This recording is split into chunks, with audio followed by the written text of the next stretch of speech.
Hello बच्चों, अब हम पढ़ने वाले हैं टाइप्स ऑफ आरएनए। ठीक है, सो एक तो आपको पता ही होगा, हाँ, you have mRNA, tRNA, rRNA। इसके अलावा भी बेटा हमारे पास होता है snRNA, scRNA। ठीक है, चलिए देखते हैं टाइप्स ऑफ आरएनए। पहला है हमारे पास rRNA, जिसे हम और क्या बोलते हैं, राइबोसोमल आरएनए। क्या बोलते हैं? Ribosomal RNA. rRNA मतलब फुल फॉर्म क्या है rRNA का? Ribosomal rRNA। rRNA मतलब राइबोसोमल आरएनए। ठीक है, rRNA is ribosomal RNA. Then you have mRNA। mRNA का मतलब होता है मैसेंजर आरएनए। mRNA का मतलब क्या होता है? Messenger RNA. देन tRNA का मतलब होता है ट्रांसफर आरएनए। tRNA का मतलब होता है ट्रांसफर आरएनए। देन एक और आपके पास होता है snRNA। snRNA मतलब होता है small nuclear RNA. Small nuclear RNA ये क्या करता है बेटा? It is present in nucleus. कहां है ये? Present in nucleus and helps in splicing. Splicing मतलब क्या होता है बच्चों? स्प्लाइसिंग मतलब जब HNRNA को हम nRNA में प्रोसेस करते हैं, उसमें एक स्टेप होता है, थर्ड स्टेप होता है स्प्लाइसिंग, जिसमें हम इंट्रॉन्स को रिमूव करते हैं, है ना। तो snRNA बेसिकली हेल्प करता है स्प्लाइसिंग। एंड लास्ट है आपका scRNA, that is small cytoplasmic RNA. scRNA is small cytoplasmic RNA. Small cytoplasmic RNA ये हेल्प करता है सिग्नल रिकॉग्निशन। फंक्शन याद रखिए, हेल्प इन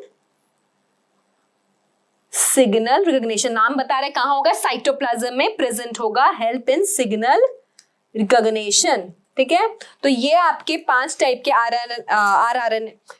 आरएनए है। rRNA, देन mRNA, tRNA, snRNA and scRNA। Right, चलो चलते हैं and let's start with ribosomal RNA, है ना। Let's start with ribosomal RNA.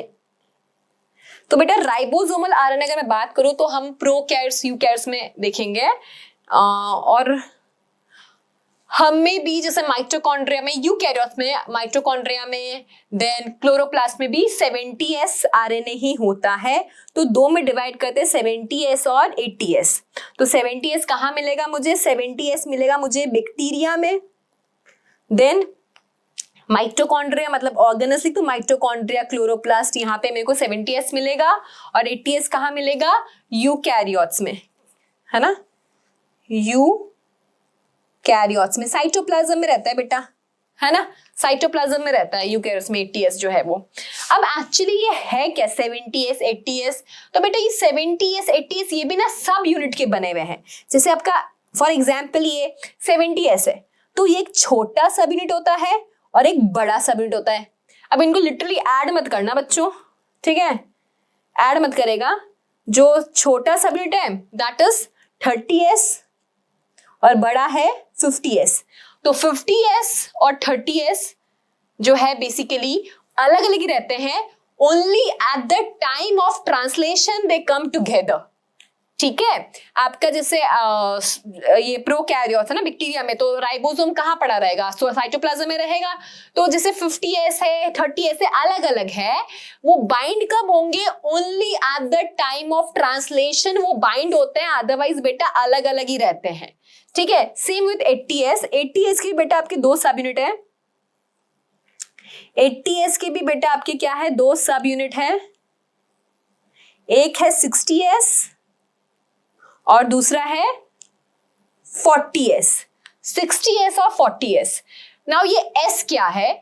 This is Svedberg constant और सेडिमेंटेशन कोएफिशिएंट बोलते हैं हम इसको।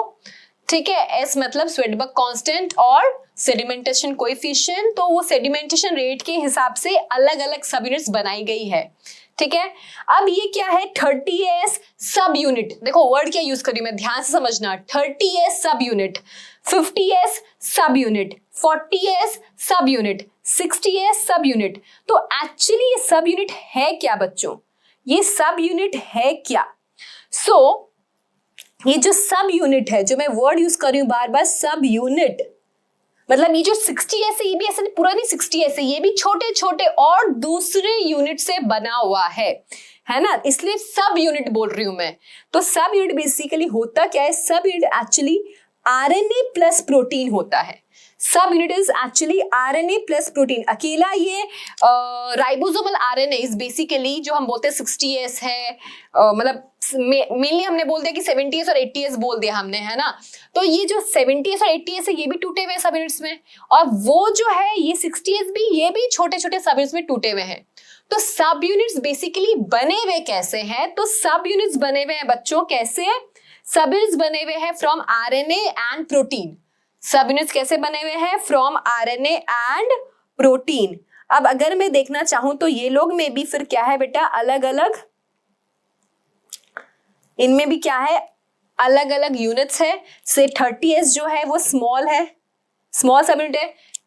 इसके नीचे ये किससे बना हुआ है, ये बना हुआ है आपका 16s ribosomal RNA, 16s RNA. ठीक है, फिर जो 50s है वो फिर बना हुआ है 23s RNA, then 5s RNA. फिर जो 40s सब यूनिट बना हुआ है, ये बना हुआ है 18s आरएनए। 60s तो बना हुआ है किस किस से बताऊं, 28s RNA, then 5s RNA, then 5.8s RNA. तो ये 28s RNA, 5s RNA, 5.8s RNA, ये सारे किसके सब यूनिट है, आपके 60s जो लार्जेस्ट सब यूनिट है उसके हैं। ये इसमें यहाँ पे स्मॉल सब यूनिट है, ये लार्ज सब यूनिट है, यहाँ पे ये स्मॉल सब यूनिट है और ये लार्ज सब यूनिट है। ठीक है, तो आपको ये सब याद करना है ना। दिस 18s आरएनए, अब आपसे पूछ लिया फॉर एग्जांपल, ऐसा नीट में क्वेश्चन आ गया कि 80s आरएनए कौन बनाता है, विच एंजाइम, तो आप बोलेंगे it is catalysed by RNA polymerase, RMT, RNA polymerase 1, है ना। तो आपको ये सब यूनिट्स याद करनी है। ठीक है, सब यूनिट्स आपको ये याद करनी है। दिस सब यूनिट्स कहाँ होती है, कहाँ बनता है बेटा, तो ये सब basically at the time of transcription ही बनता है ना, at the time of transcription बनता है, और फिर कहाँ चला जाता है, फिर ये सब बनके साइटोप्लाज्म में चले जाते हैं, ये सब बनके फिर साइटोप्लाज्म में चले जाते हैं। बनेगा eight the time of transcription nucleus only, but बाद में ये साइटोप्लाज्म में चले जाएंगे। तो अगर मैं देखूं कि 70s की बात करूं, और इसमें थोड़ा न्यूक्लियोलस का कंसेप्ट भी आ जाएगा, बताई देती हूँ। प्रोकैरियोट्स जो है, तो प्रोकैरियोट्स में आप देख रहे हैं कि 3 टाइप के, प्रोकैरियोट्स में देख रहे हैं आप 3 टाइप के आरएनए हैं। प्रोकैरियोट्स में 3 टाइप के आरएनए, जबकि यूकैरियोट्स में 1 2 3 4 टाइप के आरएनए हैं, है ना, 4 टाइप के आरएनए हैं। बेटा समझो, ये जो 70s बना है ना, 70s के 2 सब यूनिट्स है, 30s और 50s। मैंने कहा जो सब यूनिट्स है किसके बने होते हैं, आरएनए एंड प्रोटीन। सब यूनिट्स किसके बने होते हैं, आरएनए एंड प्रोटीन। अब जो आरएनए है वो कौन सा यूज होता है, तो जो आपका स्मॉलर सब यूनिट है दैट इज 30s, इसमें जो आरएनए वो यूज होगा 16s, बाकी जो पार्ट होगा वो प्रोटीन का होगा। क्लियर, आपका जो लार्जेस्ट सब यूनिट है 50s प्रोकैरियोट्स में, वो उसमें जो आरएनए होगा वो कौन सा होगा, 23s एंड 5s, बाकी जो पोर्शन होगा वो प्रोटीन का होगा। क्योंकि मैंने बोला आपको कि जो सब यूनिट है वो बना होता है आरएनए प्लस प्रोटीन से, जो सब यूनिट है वो बना होता है किससे, आरएनए प्लस प्रोटीन से, आरएनए प्लस प्रोटीन से। जैसे 40s है, यूकैरियोट्स में 40s जो सब यूनिट है वो बना होगा 18s आरआरएनए प्लस जो बाकी पार्ट है उसमें वो किसका है, वो प्रोटीन का है। फिर जो 60S सब यूनिट है उसमें 28S, 5S और 5.8S ये वाले आरआरएनए हैं। बाकी जो पार्ट है इस सब यूनिट में वो किसका होगा, वो प्रोटीन का होगा। क्लियर हुआ बात, समझ में आया? ओके अब बात करते हैं ट्रांसक्रिप्शन का लोकेशन। सो ट्रांसक्रिप्शन मतलब आपको पता है ये आरआरएनए कैसे बनेगा, फ्रॉम दी एमआरएनए बनेगा। तो ट्रांसक्रिप्शन का लोकेशन क्या होगा इसमें, साइटोप्लाज्म। ट्रांसक्रिप्शन का लोकेशन क्या होगा इसमें, साइटोप्लाज्म। ट्रांसक्रिप्शन का लोकेशन क्या होगा इधर, साइटोप्लाज्म। आरआरएनए कैसे बनेगा बच्चों, डीएनए से आरआरएनए बनेगा by the process of transcription with the help of RNA polymerase enzyme. और प्रोकैरियोट्स जो है उनमें क्या है, प्रोकैरियोट्स में एक ही आरएनए पॉलीमरेज जो तीनों आरएनए बना देता है, आरआरएनए एमआरएनए टीआरएनए तीनों बना देता है। गड़बड़ी तो अपने यहाँ है ना, अपने यहाँ में आरएनए पॉलीमरेज 1 ही आरआरएनए बना सकता है। तो आरएनए पॉलीमरेज 1 आरआरएनए बना सकता है, वो कुछ भी बना सकता है, 18SB, 28, 5.8S सब। तो कहां बनाता है, इनसाइड न्यूक्लियस। कहां, इनसाइड न्यूक्लियस भी कहां बनाता है ये, इन न्यूक्लियोलस। आपको अगर न्यूक्लियस का स्ट्रक्चर याद हो तो आपको एक डेंस स्ट्रक्चर दिखता है जिसे हम न्यूक्लियोलस बोलते हैं। तो एक्चुअली डीएनए जो न्यूक्लियस में प्रेजेंट है वो बनाता है आरआरएनए हमें इन यूकैरियोट्स। क्लियर हुआ? तो nucleolus have rRNA, nucleolus have rRNA. इतना समझ में आया? सब यूनिट्स वाली बात समझ में आई? आगे चलें, समझो, वापस समझो। हम यूकैरियोट्स का ही डिटेल में डिस्कस करते हैं। प्रोकैरियोट्स क्लियर ही है आप लोगों को? समझिए, ये एक सेल है एंड दिस इज न्यूक्लियस।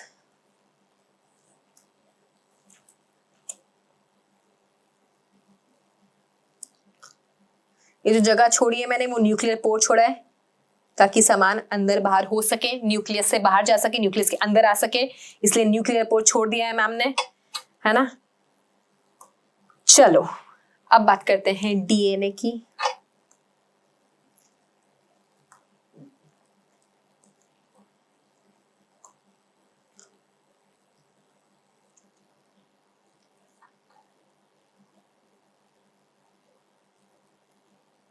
ये डीएनए है।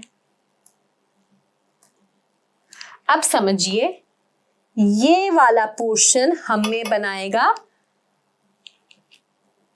एचएनआरएनए, ठीक है। फिर ये वाला पोर्शन हमें बनाएगा टीआरएनए, है ना। अब मैंने कहा न्यूक्लियोलस है, तो न्यूक्लियोलस समझो ये है, ये डेंस, ये कुछ डेंस सा स्ट्रक्चर है। ये क्या है, कुछ बाहर ज्यादा चला गया, ये डेंस सा स्ट्रक्चर है। ये क्या है, न्यूक्लियोलस है ना। ये आपका न्यूक्लियस है, दिस इज योर न्यूक्लियस। ये आपका न्यूक्लियर मेम्ब्रेन है, nucleus discovered by Robert brown, right. ये आपका न्यूक्लियर पोर है ना। ये जो एरिया है दैट इज न्यूक्लियोप्लाज्म। न्यूक्लियोप्लाज्म तो आप ऐसा बोल सकते हैं भाई कि जो एचएनआरएनए बनेगा, टीआरएनए बनेगा, वो सब न्यूक्लियोप्लाज्म में बनता है। और जो आरआरएनए है वो कहां बनेगा, न्यूक्लियोलस में बनेगा। जो आपका आरआरएनए है वो कहां बनेगा, न्यूक्लियोलस में बनेगा। आरआरएनए कहां बनेगा बच्चों, आरआरएनए कहां बनेगा, आरआरएनए कहां बनेगा, इन न्यूक्लियोलस। समझ में हो गया, समझ में आया? आरआरएनए कहां बनेगा, आरआरएनए बनेगा इन न्यूक्लियोलस, ठीक है। अब क्या होगा समझो,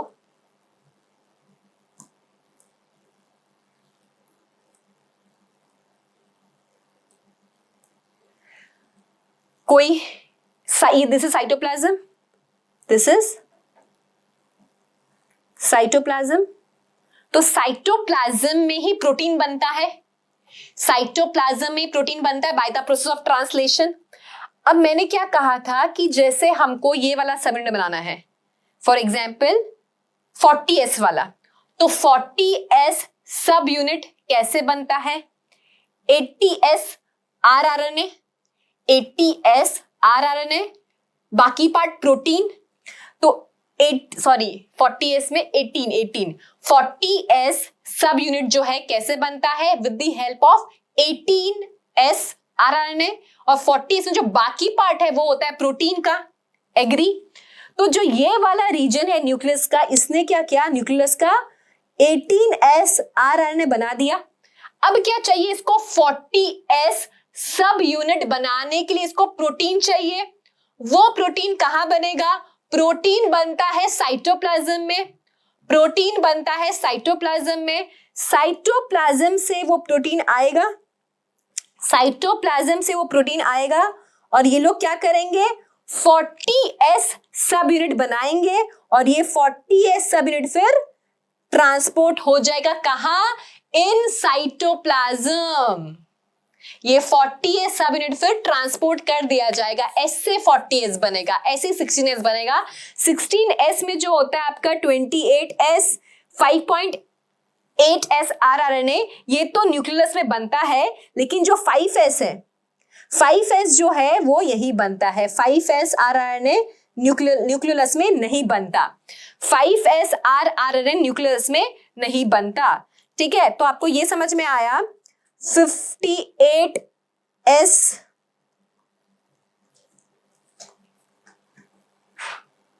58 कहां? 5.8s rRNA, then 18s rRNA, then 28s rRNA, है ना? ये लोग क्या होगा? बेसिकली कंबाइन होंगे, कंबाइन विथ प्रोटीन, कंबाइन होंगे विथ प्रोटीन, और उसके बाद क्या बनाएंगे ये लोग? राइबोसोम, राइबोसोम सब यूनिट बनाएंगे। बच्चों याद रखो 5s rRNA जो है ये न्यूक्लियोलस में नहीं बनता, ये न्यूक्लियोलस में नहीं बनता, ये कहीं और ही ऐसे बन जाएगा न्यूक्लियोप्लाज्म में। क्लियर हुआ ये बात? I hope this is clear to you कि ये एक्चुअल में 30, ये जो आप बोलते हो 70s, और ये फिर आप बोलते हो 80s, 70s और 80s जो आप बोलते हो, आई गेस आज आपको समझ में आया है कि 70s और 80s आप किस हिसाब से बोलते हैं, है ना? ये 70s और 80s आप किस हिसाब से बोलते हैं? 70s एक्चुअली हम तोड़ देते हैं प्रोकैरियोट्स में, किस में? 70s हम तोड़ देते हैं 30s और 50s में, 70s हम तोड़ देते हैं 30s और 50s में। फिर 30s का जो स्मॉलर सब यूनिट है वो है 16s rRNA, और 16s rRNA के बेसिस पे ही कार्ल वूज ने क्या किया था? 6 किंगडम क्लासिफिकेशन दिया है, राइट? तो ये 30s और 50s में टूटता है। 30s में 16s rRNA होता है, 50s आपका जो लास्ट यूनिट है उसमें 23s rRNA और 5s rRNA होता है। ये सब कुछ काम जो है प्रोकैरियोट्स में साइटोप्लाज्म में ही हो जाता है, राइट? लेकिन जो आपका यूकैरियोट्स है उसमें 40s और 60s है। 40s जो है स्मॉलर सब यूनिट है, उसमें क्या होता है? 18s rRNA होता है 40s में, 18s rRNA होता है, और जो 60s है उसमें आपका 28s 5s और 5.8s rRNA प्रेजेंट है। तो ये सब कहां बनता है? Inside the nucleus, except 5s rRNA, है ना? 5s rRNA न्यूक्लियस में नहीं बनता, वो बात मैंने यहाँ पे आपको लिख के बताई है। तो डीएनए है, उसमें से ये वाला पार्ट एचएनआरएनए बना लेगा, ये वाला पार्ट टीआरएनए बना लेगा, और जो ये वाला पार्ट है जो डेंस तरफ न्यूक्लियस है वहां पे आपका आरआरएनए बनेगा। ठीक है, अब आरआरएनए क्या किया? 18s सब यूनिट बना लिया, 5.8, फिर आपका 28s आरआरएनए बना लिया। ठीक है, ये सब वो आरआरएनए बना लेगा। अब ये सब कंबाइन होंगे विद प्रोटीन। ये प्रोटीन कहां से आएगा? ये प्रोटीन आएगा फ्रॉम दी साइटोप्लाज्म, और फिर आपकी जो सब यूनिट है वो तैयार होगी, फिर वो राइबोसोमल सब यूनिट वापस साइटोप्लाज्म में जाएगा, and they will take part in the process of translation. They will take part in the process of translation. Clear? चलिए अब बात करते हैं हम टीआरएनए का। टीआरएनए को हम सोल्यूबल आरएनए भी कहते हैं। टीआरएनए को हम सोल्यूबल आरएनए भी कहते हैं, अडाप्टर आरएनए भी कहते हैं, ये भी लिख लो, अडाप्टर आरएनए, एडाप्टर आरएनए भी इनको कहा जाता है। इनके स्ट्रक्चर्स अगर देखें तो एक होता है इनका प्राइमरी स्ट्रक्चर। प्राइमरी स्ट्रक्चर मतलब क्या होता है बच्चों? प्राइमरी स्ट्रक्चर मतलब एक सीधी चेन, है ना। जैसे कोई भी आरएनए बनेगा क्या डायरेक्शन होगा? 5' to 3', तो 5' to 3', है ना। 75 to 90 न्यूक्लियोटाइड्स होते हैं, 75 to 90 न्यूक्लियोटाइड्स होते हैं, ठीक है। तो it is synthesised from DNA directly, है ना। ये जो है टीआरएनए का जो प्राइमरी स्ट्रक्चर है वो कैसे बनेगा? डायरेक्टली फ्रॉम द डीएनए बनेगा। तो it is synthesised directly from the DNA, right. फिर नेक्स्ट आएगा बेटा आपका सेकेंडरी स्ट्रक्चर। नेक्स्ट आएगा आपका सेकेंडरी स्ट्रक्चर। इसमें बन जाता है बेटा, याद रखना, इसको बोलते हैं हम क्लोवर लीफ मॉडल। क्या बोलते हैं? Clover leaf model. ये कुछ ऐसा दिखता है,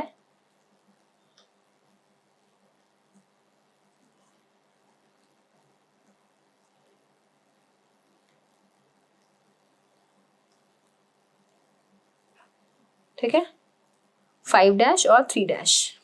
तो बेसिकली आपको पता है कि आरएनए जो है वो सिंगल स्ट्रैंडेड होता है ना, वो डबल स्ट्रैंडेड नहीं बनता। बट इनमें इंटरनली हाइड्रोजन बॉन्डिंग हो सकती है ना, इंटरनली हाइड्रोजन बॉन्डिंग हो सकता है। तो यहाँ पे ये जो आर्म्स दिख रहे हैं बेटा आपको, ये आर्म में इंटरनली हाइड्रोजन बॉन्डिंग एक्चुअली होता है। और इसके अलावा यहाँ पे 3 लूप बन जाते हैं। जो ये वाला आर्म है इसे हम बोलते हैं एंटीकोडोन आर्म। एंटीकोडोन आर्म, इस पे आपके एंटीकोडोन्स लगे होते हैं और इसमें आपका क्या होता है? Amino acid. 3' एंड पे आपका जो ये वाला है यहाँ पे आपका अमीनो एसिड लगे होते हैं। ये भी टी साइसी लूप, DHU लूप ऐसे बोलते हैं। ये सब क्या है? आपके लूप है। This is anticodon loop. ये क्या है आपका? एंटीकोडोन लूप है, ठीक है। 3' एंड पे टीआरएनए के 3' एंड पे अमीनो एसिड अटैच होता है। टीआरएनए के 3' एंड पे ये है clover leaf model, clover leaf structure, ठीक है। इसमें क्या होता है? 3' एंड पे आपका 3' एंड पे अमीनो एसिड अटैच रहता है, ये आपको याद रखना है। और इसमें हमें इंटरनल हाइड्रोजन बॉन्डिंग देखने को मिलती है ना। इंटरनल है, ये सिंगल स्ट्रैंडेड स्ट्रक्चर ही, बस इंटरनली हमें हाइड्रोजन बॉन्डिंग देखने को मिलता है। इसके बाद बेटा बनता है इसका टर्शियरी स्ट्रक्चर। अब बनेगा इसका टर्शियरी स्ट्रक्चर और ये एक्चुअली फंक्शनल स्ट्रक्चर होता है। This is the functional structure, है ना। टर्शियरी स्ट्रक्चर जो है वो क्या है बेटा? फंक्शनल स्ट्रक्चर है आपका टीआरएनए का। Functional structure of tRNA, it is the functional structure of tRNA. ये होता है इन्वर्टेड एल शेप का। It looks like inverted L shape.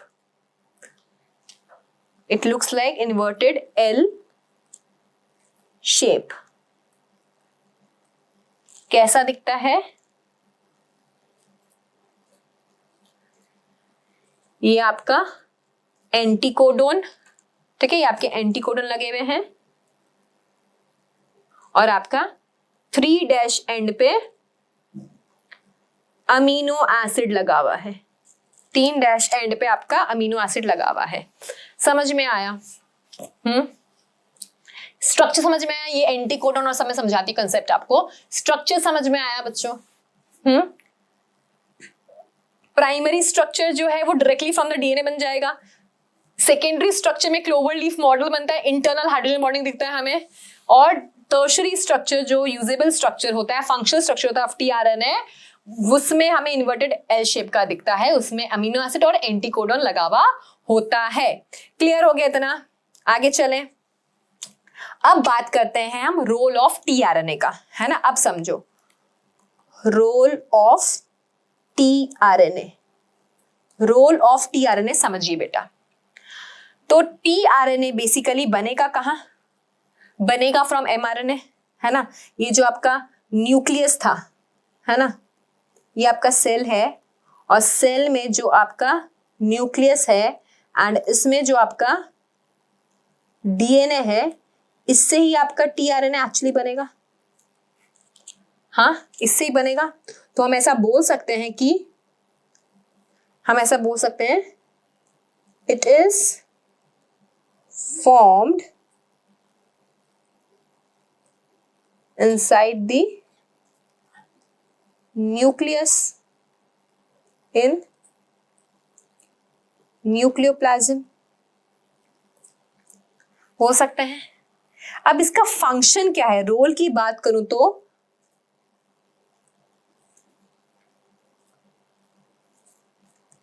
Read code on mRNA, it bring amino acid on ribosome. ये basically क्या करता है? Amino acid लेकर आता है ऑन राइबोसोम। कैसे? देखिए, प्रोटीन कहां बनेगा? साइटोप्लाज्म में बनेगा। ये बात क्लियर है, प्रोटीन बनेगा आपके साइटोप्लाज्म में। तो अब समझिए, ये आपका छोटा वाला सब यूनिट है ना, ये आपका छोटा वाला सब यूनिट है और ये आपका बड़ा वाला सब यूनिट है। तो छोटे वाले सब यूनिट में क्या होता है? mRNA आगे लग जाता है। छोटे वाले सब यूनिट में mRNA आगे लग जाएगा 5' to 3'। जैसे ही ये लगा, है ना, तो यहाँ पे फिर क्या होता है? लास्ट सब यूनिट भी चलो लगा ही देते हैं एक बार, प्रोसेस अच्छे से बाद में करेंगे, अभी सिर्फ टीआरएनए का रोल समझिए। अब यहाँ पे सीक्वेंसेस है, ठीक है। फर्स्ट सीक्वेंस जैसे है AUG, ठीक है। हमारे पास ये चार्ज टीआरएनए है, हमारे पास ये चार्ज टीआरएनए है। इसके पास यहाँ अमीनो एसिड है। कौन सा अमीनो एसिड है? जो कोड करता है AUG के लिए। तो AUG के लिए कौन कोड करता है? Amino acid methionine. पता नहीं सल्फर वाला है मिथियोनिन, तो मिथियोनिन, ये AUG कोड फॉर मिथियोनिन। ये नीट का क्वेश्चन है बेटा, आया हुआ क्वेश्चन है। तो जो AUG है, AUG क्या है? कोडोन है, ये कोड करता है फॉर अमीनो एसिड मिथियोनिन। अब मिथियोनिन यहाँ पे 3' एंड पे लगा हुआ है और यहाँ पे क्या है? एंटीकोडोन। तो एंटीकोडोन क्या होगा? U का ऑपोजिट, A का ऑपोजिट U का A और G का C। तो बेसिकली ये यहाँ पे आके लग जाएगा लाइक दिस, ये यहाँ पे आके लग जाएगा like this, that is UAC और ये रहा यहाँ पे अमीनो एसिड, ठीक है। अब देखते हैं नेक्स्ट सीक्वेंस। नेक्स्ट सीक्वेंस है यहाँ पे CCA। तो अब ये देखो दूसरा चार्ज्ड, मैं एक बार चार्ज बोल रही हूँ, चार्ज टीआरएनए, चार्ज इंचार्ज का मीनिंग आगे समझाती हूँ। ये चार्ज्ड है, तो ये 3', ये है 5', यहाँ पे है GGU, ठीक है। और ये दूसरा चार्ज्ड वाला है, यहाँ पे है CCA। अब आप बच्चों मुझे बताइए इन दोनों में से कौन सा जाएगा? ये CCA वाला के GGU वाला? जो GGU वाला चार्ज टीआरएनए वो जाएगा, ये जाएगा यहाँ पे, ये जाके क्या करेगा? यहाँ पे, ये जाके यहाँ पे ऐसे लग जाएगा, ये जाके यहाँ पे लग जाएगा, दैट इज GGU। क्लियर हुआ? तो इस तरह से जो टीआरएनए है, टीआरएनए क्या करता है? रीड करता है कोड ऑन mRNA और फिर अमीनो एसिड को लेके आता है। ये आपका राइबोसोम है बेटा, ये आपका राइबोसोम है। तो eight the time of translation हमें तीनों आरएनए साथ में दिखते हैं। ये आपका एमआरएनए है ना, दिस इज योर एमआरएनए, फिर ये आपका टीआरएनए, ये आपका टीआरएनए, और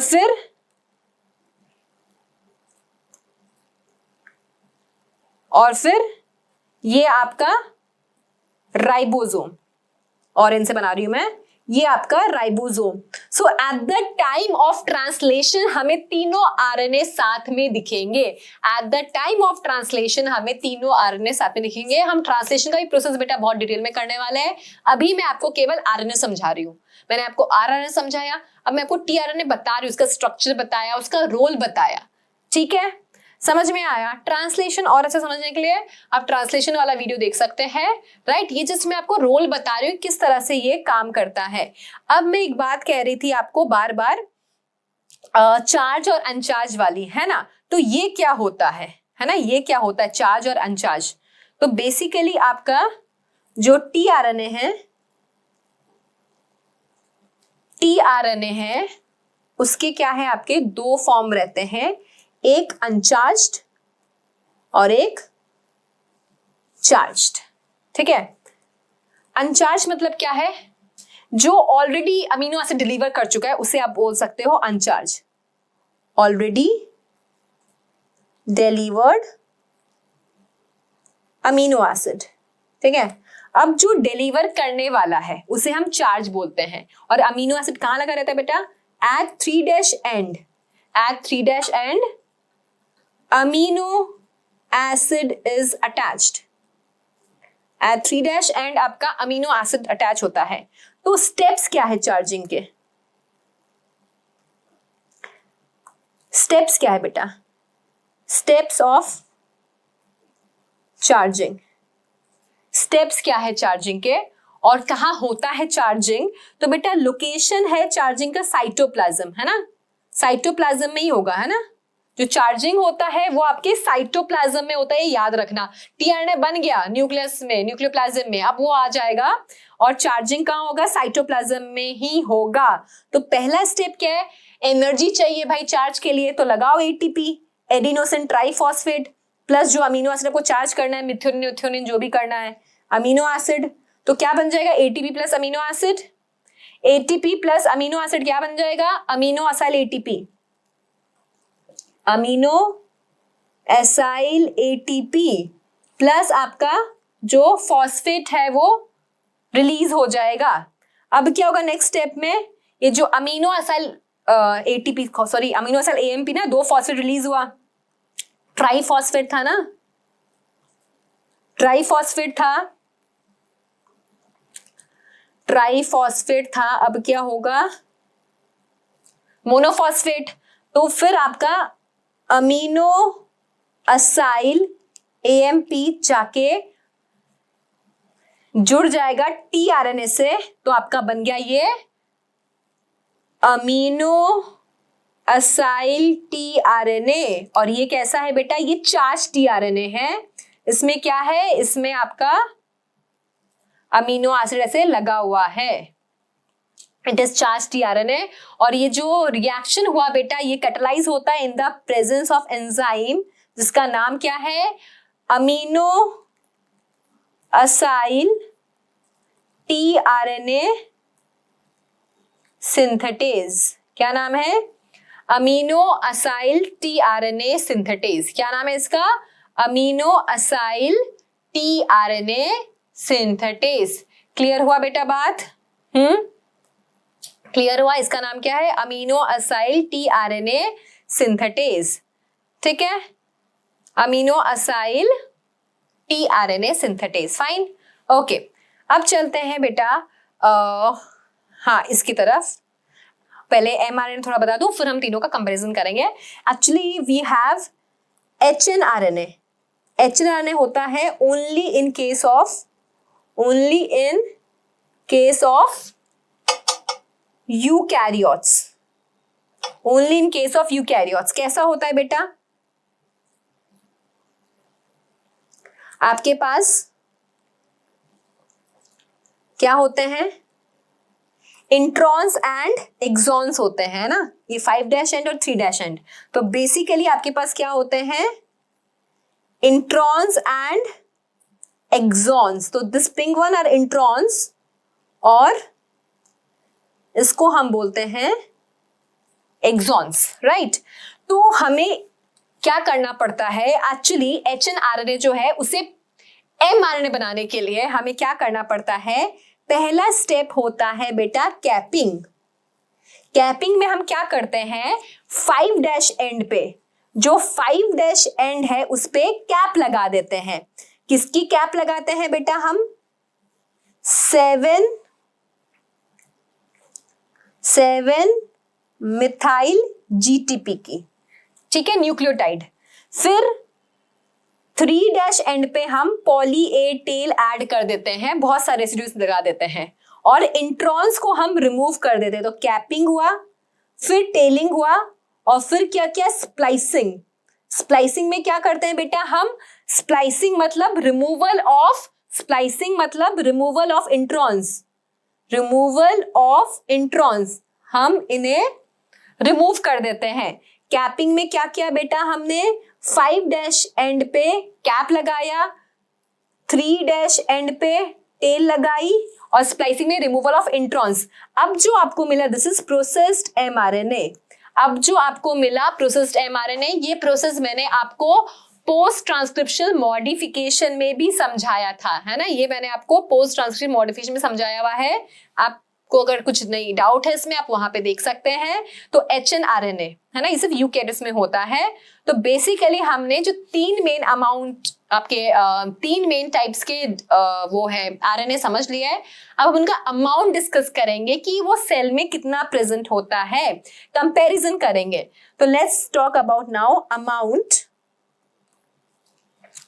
सबसे ज्यादा बेटा आपको क्या लगता है कौन होगा, हमने 3 टाइप के RNA पढ़े, rRNA, tRNA एंड mRNA। हमने 3 टाइप के बेटा RNA पढ़े हैं। तो क्या लगता है सबसे ज्यादा क्या होगा, अगर हम देखें बनना, तो आपका rRNA जो बनता है वो न्यूक्लियस में बनता है ना, सब यूनिट होते हैं उसके, एंड देन वो लोग राइबोसोम, प्रोटीन से जुड़ के राइबोसोम बनाते हैं, राइट। तो सबसे ज्यादा अगर हम देखें वो rRNA होगा, क्योंकि साइटोप्लाज्म में फिर वो चले जाते हैं, है ना। tRNA जो है वो बनते हैं लेकिन वो कम होंगे, जितने अमीनो एसिड्स होंगे उस हिसाब से ही आपके tRNA जो है वो होंगे, राइट। और फिर mRNA तो बेटा देखो प्रोसेस हुआ और प्रोसेस के फटाफट वो उससे क्या हो जाएगा, इंफॉर्मेशन आगे चला जाएगा, प्रोटीन बच जाएगा, तो वो तो खत्म हो गया, mRNA तो बचा ही नहीं।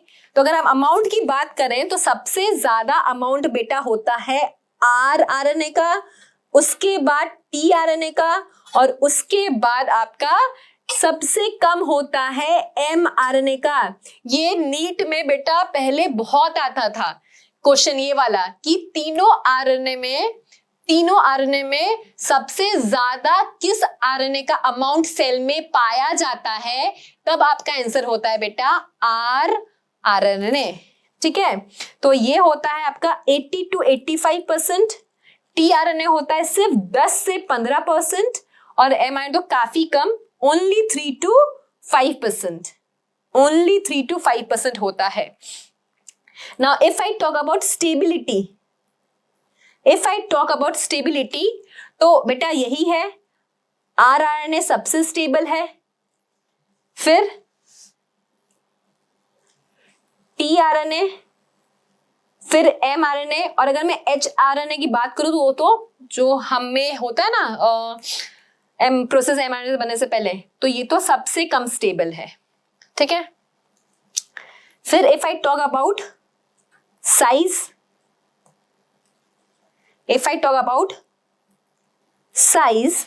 तो सबसे बड़ा जो होता है बेटा वो आपका HNRNA होता है, उसमें एक्सॉन्स इंट्रॉन्स दोनों होते हैं। उसके बाद rRNA, उसके बाद tRNA को हम क्या बोलते हैं, it is the smallest, tRNA को हम क्या बोलते हैं बेटा, smallest RNA, it is the smallest RNA। tRNA जो होता है बेटा वो आपका स्मॉलेस्ट आरएनए होता है। अगर हम आरएनए देखें, टाइप्स देखें, टाइप्स में हमने देखा आरएनए के हमारे पास टोटल 4 टाइप्स है ना, याद है बेटा, वो बताया था ना मैंने आपको, 16S आरएनए है ना, 5.8 ऐसे करके बताया था ना सब कुछ। तो 4 टाइप्स के आपके पास आरएनए हैं। टीआरएनए हमारे पास 33 टाइप्स के हैं, और एमआरएनए, एचएनआरएनए तो ये प्रोटीन डिपेंड पे करता है ना, it depends on the protein. MRNA और एचएनआरएनए ये प्रोटीन पे डिपेंड करता है, it depends on the protein, right. Clear हुई बातें? सीखा अबाउट आरएनए। सो हमने टाइप्स ऑफ आरएनए, और ये जो टेबल है बेटा ये लिख लो अच्छे से, कंपैरिजन है, अमाउंट वाला जो है क्वेश्चन बेटा याद रखना, नीट में बहुत आया हुआ है ये, कि सबसे ज्यादा कौन सा आरएनए एक सेल में प्रेजेंट होगा। आपने पूरा मैकेनिज्म समझा है, आपको पता है इट इज दी आरएनए जो सेल में सबसे ज्यादा होगा। स्टेबिलिटी का ऑर्डर भी वही है, साइज भी दिखा दिया आपको, साइज ज्यादा एचएनआरएनए का पड़ा है, स्मॉलेस्ट है आपका टीआरएनए, और types. Okay, I hope RNA is clear to you. Thank you.